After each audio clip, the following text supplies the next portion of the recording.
It's Monday, September 30. In the headlines in local news, by-election in St. Ann Northeastern underway today. Regionally, Antigua and Barbuda's Prime Minister Gaston Brown calls for urgent global action on key challenges.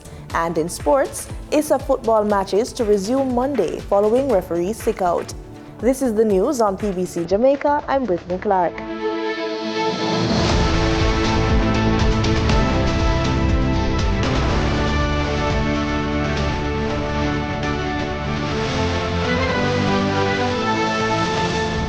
David 5-Pound Anderson, a former PNP caretaker who was nominated as an independent candidate, and the United Independence Congress, UIC, Chase Neal, have thrown their cap in the ring against the Jamaica Labour Party's Matthew Samuda in today's by-election in St. Ann Northeastern.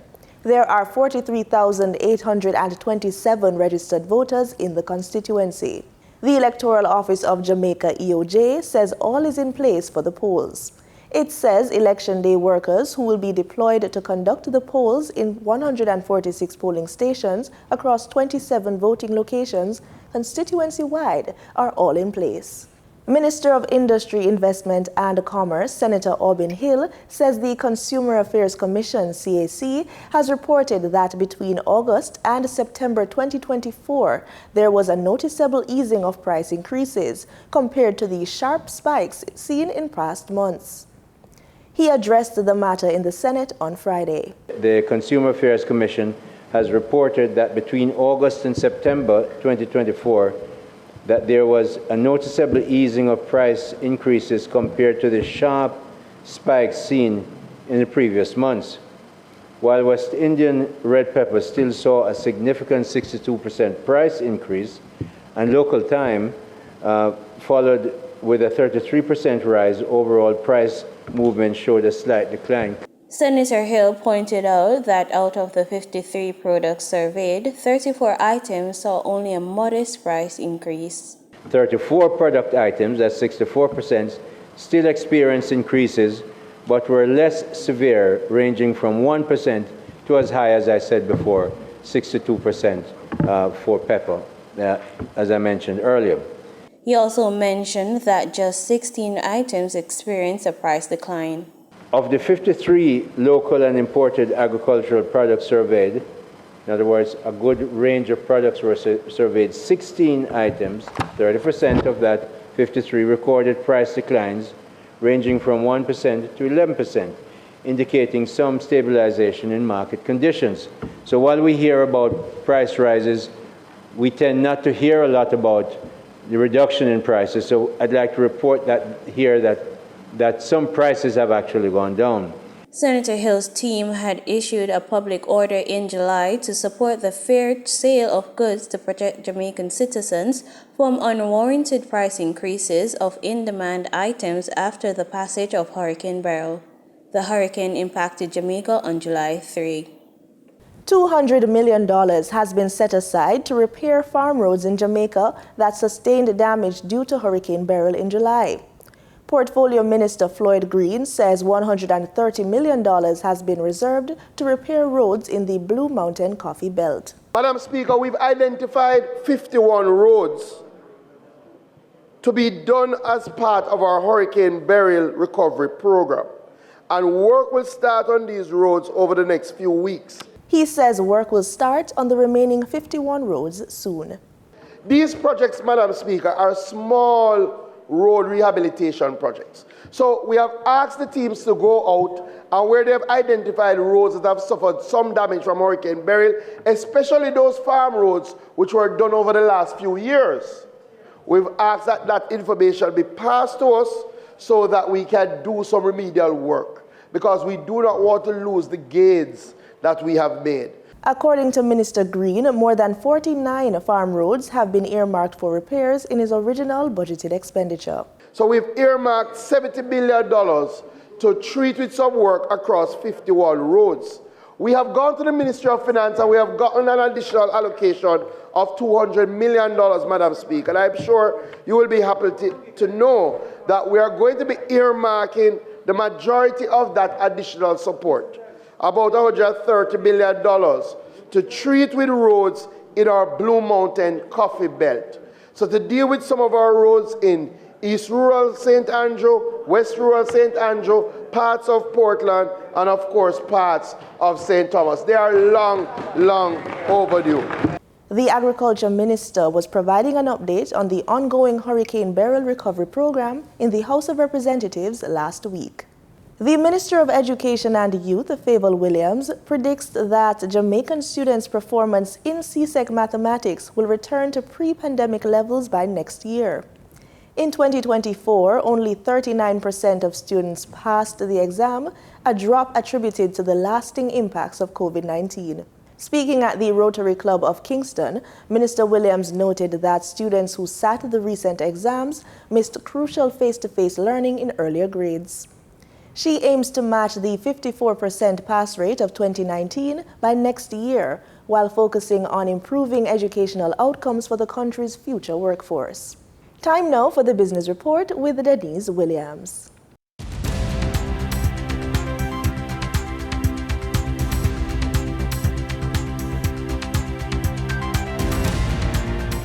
Good day, everyone, and thank you for joining us on the Business Report. I'm Denise Williams, your guide through the latest happenings in the world of business. Several notable companies have made direct investment in the Jamaican economy over the last few years. Minister of Industry, Investment and Commerce, Senator Aubin Hill, in a statement in the Upper House of Parliament on Friday, shared the following expansion moves. Wisynco, which has invested 11.63 billion Jamaican dollars, expanding in the last 2 years, focusing on increasing production capacity, adding new facilities, and modernizing its operations. Phosphorus has obtained 900 million Jamaican dollars in financing to commerce operations in Guyana, specifically targeting the expansion of its services in PVC, manufacturing, transformer repairs, and the solar sector. Tankwell is enhancing its logistics capabilities and increasing manufacturing output by building out a new 200,000 square foot warehouse at a cost of approximately US $20 million. Caribbean Cement, which is investing US $16.5 million in projects to enhance its production capability and operational efficiency, and also spending US $39,000 in training and human capital development. Mothers Enterprises, which has launched a new cafe at the University Hospital of the West Indies, marking a 30 million Jamaican dollar investment as part of its multi-million dollar expansion plan. Executives of listed companies have recorded purchases and sales of their own stock. Iron Rock Insurance Company Limited has advised that a connected party purchased 269,953 Rock shares on September 24, 2024. Wigton Wind Farm Limited has advised that a connected party purchased 136,034 Wigton shares on September 17, 2024. NCB Financial Group Limited has advised that a connected person sold 6.1 million NCB shares on September 24, 2024. And Kingston Wharves Limited has advised that a connected party sold 4,162,839 Kingston Wharves shares during the period September 16 to 24, 2024. During trading for the period of September 27, 2024, the following companies represent the top 3 most active stocks that investors bought and sold on the Jamaica Stock Exchange. Financial conglomerate NCB Financial Group Limited with 23,010,093 units represented 32.69% of the market volume in terms of sales. Alternative energy provider Wigton Wind Farm Limited ordinary shares with 8,945,573 units represented 12.71% of the market volume in terms of sales. Phosphorus Company Limited, with 7,519,010 units, represented 10.68% of the market volume in terms of sales. Moving from the money moves of investors, executives, and companies on the stock market, we turn to the Forex market. On September 25, 2024, the Bank of Jamaica reported that US $63.14 million was bought from Forex traders, while US $56.03 million was sold to Forex traders. Buying directly from the Bank of Jamaica, foreign currency traders sold the US dollar for $158.72 and bought the US dollar for $157.28. The difference between the buy and sell rate was $1.44, which represents a profit for Forex traders for every US dollar traded. Canadian Forex traders earned a trading profit of 82 cents from transactions with the Bank of Jamaica. The Canadian dollar was sold at $117.94 and bought for $117.12. For traders looking at the British pound, they pocketed a profit of $10.38, selling it for $214.19 and buying it for $203.81. For the credit report tip of the day, inheriting a sum of money can be a significant moment in your financial journey. While it might be tempting to spend it on immediate wants, using it strategically can set you up for long-term success, particularly when it comes to improving your credit score and building wealth. Here are 2 suggestions. Reduce your credit card balances. Paying down balances on your credit cards can help you maintain a low utilization rate, which should be under 30% of your credit limit. You can also make extra mortgage payments. Applying your inheritance towards your mortgage reduces your debt to income ratio, a key factor lenders look at. And with that, we wrap up today's business report. I'm Denise Williams. Appreciate your company. Stay well informed, stay ahead of the curve. Until our next update, take care.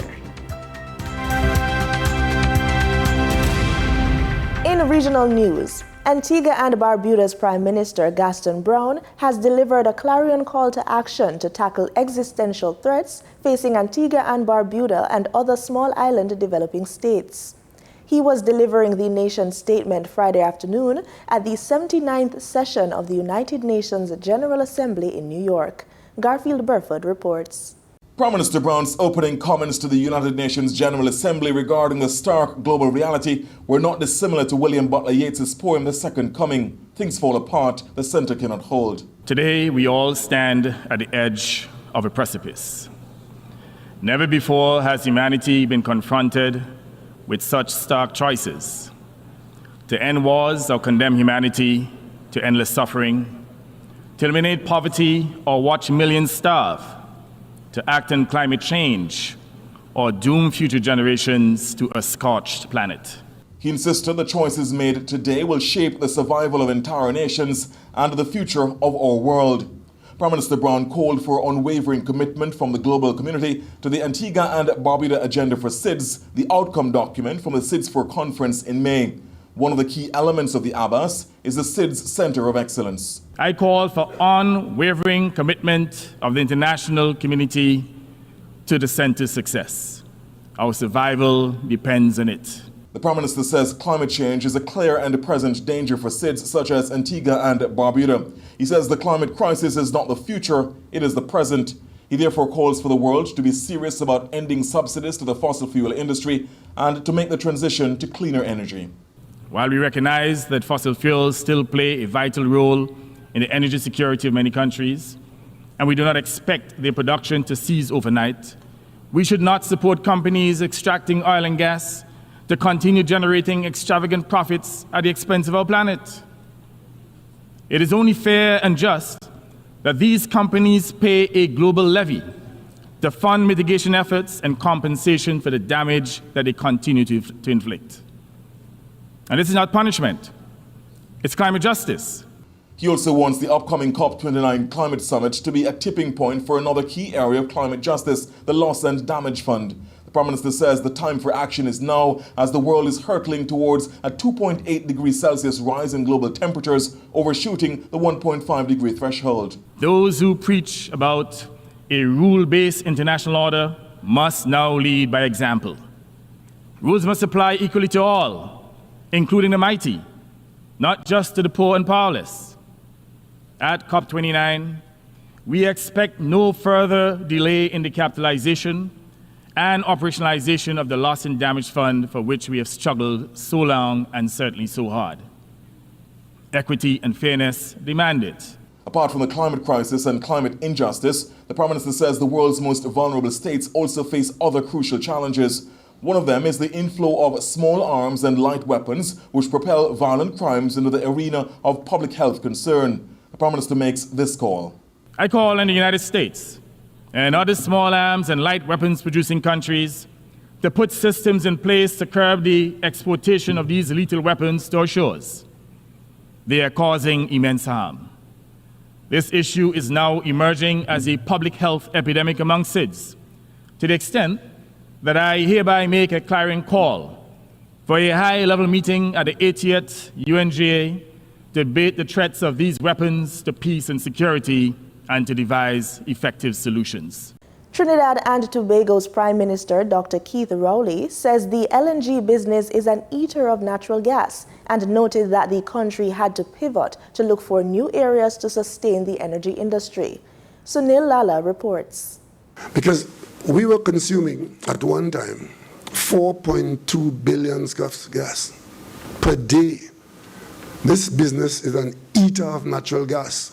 Prime Minister Dr. Keith Rowley says this was the reality at one time, and while it has been reduced somewhat, it's still at an unacceptable level given dwindling gas resources.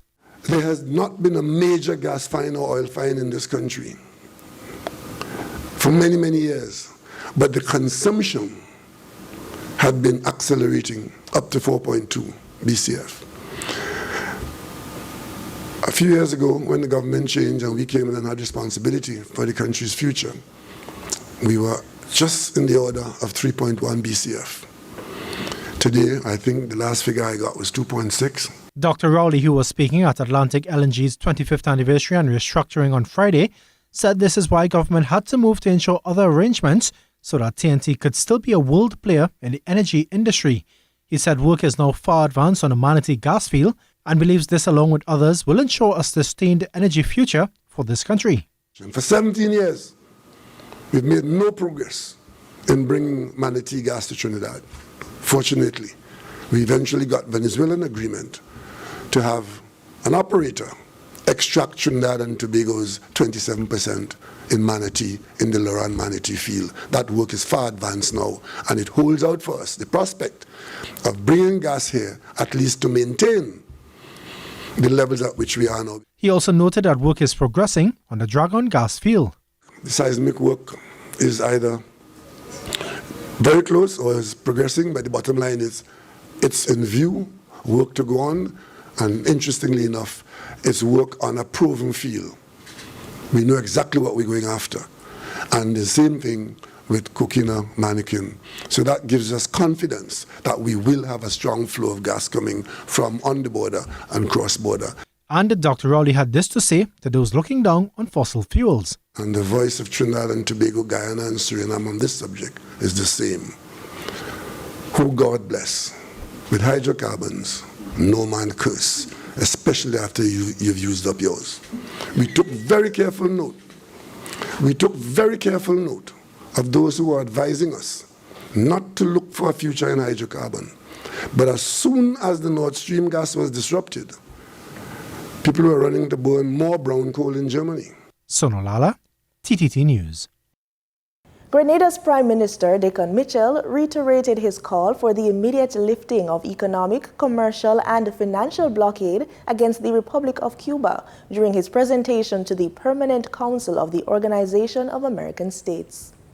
Despite Cuba's exclusion from the OAS, its solidarity with our region, particularly through healthcare and education initiatives, demonstrates its commitment to the values we cherish in the Americas: mutual respect, cooperation, and human dignity.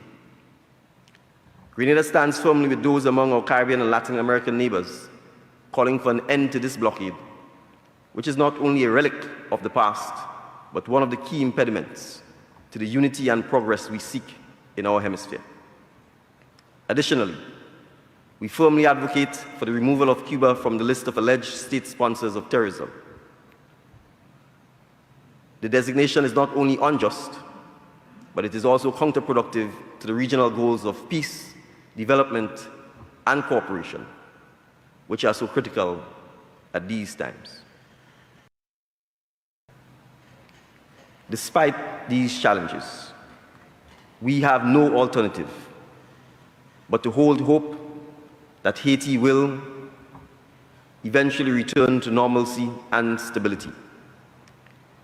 The Caribbean community, through its eminent persons group, the EPG, continues to work closely with Haiti's Transitional Presidential Council to support the efforts in rebuilding key institutions like the Provisional Electoral Council and addressing the urgent security concerns. Excellencies, there is a lot to be done. And we recognize that Haiti's police force and the international support missions are under-equipped and severely under-resourced to fully stabilize and reclaim the territory controlled by the gangs. The Kenyan-led multinational security support mission, which we welcome, and while a critical intervention, requires more personnel and resources to ensure that the security situation is stabilized.